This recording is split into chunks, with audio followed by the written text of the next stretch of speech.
At Live Aid in 1985, Freddie Mercury walked onto the stage at Wembley Stadium and seemed to take ownership of everyone in it. He raised one arm, sang a few improvised syllables, and thousands of people answered like the world's largest and least practical choir. For 21 minutes, he appeared completely fearless.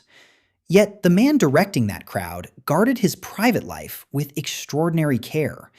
That is the central contradiction of Freddie Mercury. How did Farrokh Bulsara, a reserved art student from a displaced family, create one of the biggest personalities and voices in popular music without surrendering the person underneath? The question feels especially timely as fans prepare to mark what would have been his 80th birthday on September 5th, 2026. Decades after his death, audiences still examine his costumes, relationships, teeth, cats, furniture, and almost anything else that might explain him. A 2023 exhibition of his possessions drew more than 140,000 visitors. Apparently, even Freddie's mustache comb could command a crowd. He was born Farrokh Bulsara in Stone Town, Zanzibar, on September 5, 1946. His parents, Bomi and Jair, were Parsis from Western India and followers of the Zoroastrian faith. Bomi worked for the British colonial administration. This placed Farrokh inside several worlds at once. He was African-born, ethnically Indian, raised partly under British colonial rule, and educated far from home. At 8, he was sent to St. Peter's boarding school in Panchgani, India. Friends began calling him Freddie. He learned piano and joined a school band called the Hectics, whose name suggests either youthful rebellion or an alarming timetable. Former classmates remembered his musical ability, but there is no neat childhood prophecy in which he announced that he would someday command stadiums while wearing a crown. He was a talented boy, separated from his family, learning how to adapt. In 1964, revolution in Zanzibar drove the Bulsaras to Britain. They settled in Feltham, west of London, in a modest terraced house. Freddie was 17. Britain offered safety, but not instant belonging. His family had lost its established life, and young Asian immigrants regularly encountered racism. Freddie rarely made his origins part of his public story. We should not pretend to know exactly why. What is clear is that reinvention became one of his great skills. He studied art and later graphic design at Ealing College of Art, graduating in 1969. He admired Jimi Hendrix and understood that a performer could be more than a person playing songs. Clothes, posture, lettering, movement, and mystery could all become part of the music. While selling clothes at Kensington Market, he became close to drummer Roger Taylor and watched Smile, the band featuring Taylor and guitarist Brian May. When Smile singer left in 1970, Freddie joined. He pushed for the name Queen, a word that sounded royal, provocative, theatrical, and wonderfully unreasonable for a band with very little money. Bassist John Deacon completed the lineup in 1971. Freddie Bulsara became Freddie Mercury. This was not simply a shy man becoming confident. It was a trained designer constructing a public identity with the care other people reserve for assembling a wardrobe without sitting on the instructions. If Bad Drawings and Remarkable Lives seem like a sensible arrangement, subscribe and we will carry on. Early Queen combined heavy rock, layered harmonies, music hall comedy, fantasy, and hints of opera. Record companies were not immediately certain what to do with them. This was understandable. Queen often sounded like 4 separate bands trapped inside an expensive curtain. Their breakthrough came with Killer Queen and the album Sheer Heart Attack in 1974. Then, Freddie brought the band Bohemian Rhapsody. The song ignored several useful rules. It was nearly 6 minutes long, had no conventional chorus, and moved from a piano ballad into mock opera, hard rock, and a quiet conclusion. Queen and producer Roy Thomas Baker built its vocal sections through repeated overdubs. It was craftsmanship disguised as glorious excess. Released in 1975, it spent 9 weeks at #1 in Britain. Freddie's visual performance grew with the music. Designer Zandra Rhodes gave him flowing, wing-like clothes that moved dramatically on stage. Later came leotards, leather, the mustache, the yellow military jacket, and eventually a crown and cape. These were not random costumes covering an authentic person. Performance was one of his authentic skills. The stage gave him a controlled space where exposure could feel like power. His voice worked in much the same way.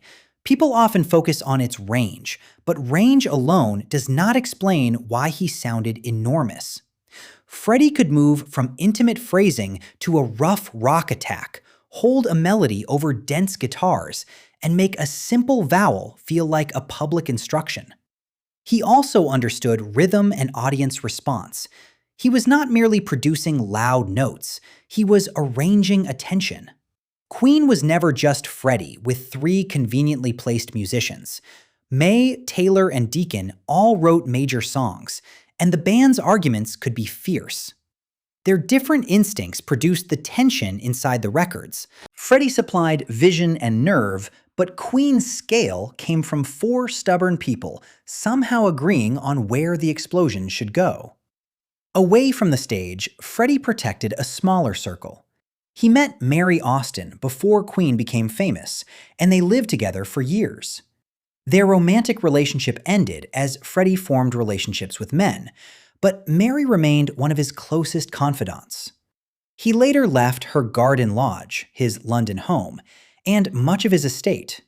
In the final years of his life, Freddie shared Garden Lodge with his partner, Jim Hutton.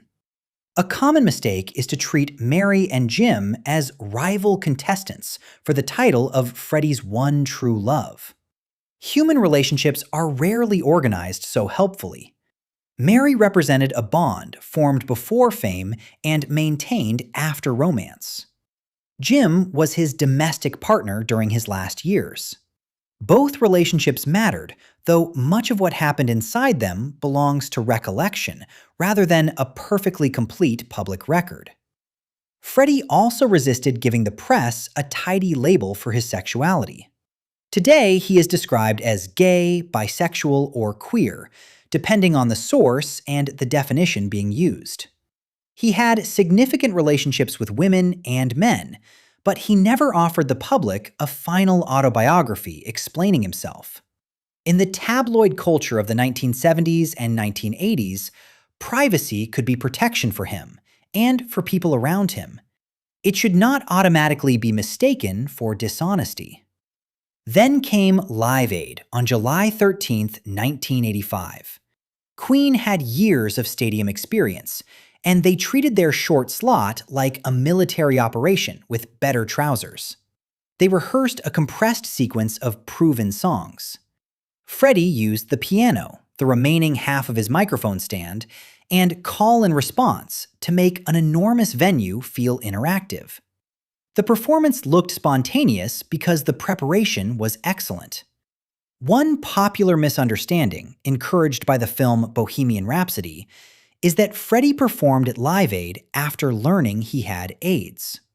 Most accounts place his diagnosis in 1987, 2 years later. Live Aid was not a secret farewell. Its emotional force came from something simpler. Freddie Mercury was very good at his job. After Queen's final tour with him in 1986, his world narrowed.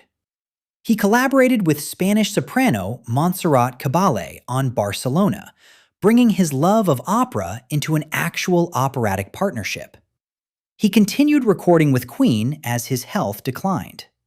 The band did not announce why they had stopped touring, and the other members helped defend his privacy while newspapers pursued rumors. AIDS in the 1980s was surrounded by fear, misinformation, and open hostility toward gay and bisexual men. Freddie's decision to remain silent had consequences, because his fame could have brought attention to the crisis. But turning that silence into a simple moral failure ignores the reality he faced. He was ill, heavily scrutinized, and responsible for protecting partners, friends, and family from a press eager to convert private pain into breakfast reading. His answer was work. Queen recorded The Miracle and then Innuendo. In May 1991, visibly frail, Freddie filmed These Are the Days of Our Lives. He continued recording vocals intended for the band to finish later. Some appeared on Made in Heaven in 1995. The huge voice was now coming from a body losing strength, but the recordings do not ask for pity. He was still shaping performances, still deciding what the public would receive. On November 23, 1991, Freddie issued a statement confirming that he had HIV and AIDS. He died the following evening at Garden Lodge, aged 45, from complications of the disease. The announcement came so late that it is tempting to treat it as the final removal of a mask. It was not. Even then, he revealed only what he chose to reveal. That may be the clearest way to understand Freddie Mercury. The performer was not a fake version of the private man. He was something the private man built. Farrokh Bulsara had crossed countries, cultures, classrooms, rented rooms, and uncertain little clubs. Freddie Mercury gave him a stage large enough to control the terms of being seen. At Live Aid, he did not surrender himself to the crowd. He gave them a precisely designed version of himself, powerful enough to make a stadium answer back. The biggest voice belonged to a man who understood that being seen and being known are two very different things.